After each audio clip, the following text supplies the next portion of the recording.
Welcome back to News 8 Midday. So, Jesse, what's this we hear about a slight chance of rain tomorrow? Yeah, very small chance. You know what's funny? It's like one of those things where we want the rain, but it's just Independence Day, so...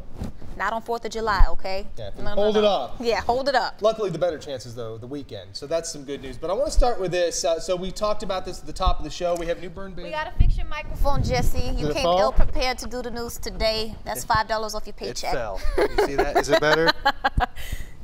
People need their weather forecast, Jesse. How's that? That better? There we go. Can you hear me? Everything I say is extremely important, so I want to make sure I'm heard by everybody. All right. There we go. Drought monitor right now. So we have moderate to severe drought across parts of North Texas, and that's just not going to get any better this week, even though we do have some rain chances. So that's why Tarrant County has been added to the burn ban list, especially because we have a lot of folks that are going to be grilling out this week, doing fireworks. Just please be extra cautious if you're doing that. Be mindful, like the Palo Pinto grass fire. We have very dry conditions. Things are very prone for fire, so please be careful as you're getting out and about tonight and over the next couple of days. Let's take a look at temperatures. Fair Park, 95 degrees, feels like 101. DBU 93, feels like 97 degrees.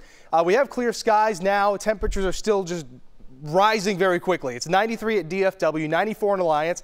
Rome is at 97, Springtown 94, Frisco's at 94 degrees, and Greenville 97. And high temperatures this afternoon will be anywhere from 100 to 104 degrees. So 102 in Rockwall, 102 in Richardson, 101 in Plano, 101 in Frisco, Alliance, Fort Worth, 104, Grand Prairie down to 103. Yeah, that's it, 103, no big deal. Satellite and radar, we're dry right now. There's a few showers that are trying to make their way in well east of the Dallas-Fort Worth area. I want to show you the forecast of this as we head into the afternoon. So a few bands of showers and storms will try very, very hard to make it into our eastern county. So I'm going to pause it around 6 p.m. If you're watching from Clarksville, Paris, down through Sulphur Springs, Mineola, even Van Zant County, there is a chance for a shower or storm this afternoon and this evening.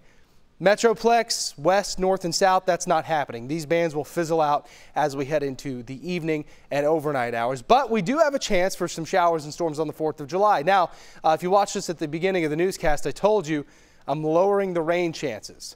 We're talking isolated shot, 20% coverage at best here for the Dallas-Fort Worth area.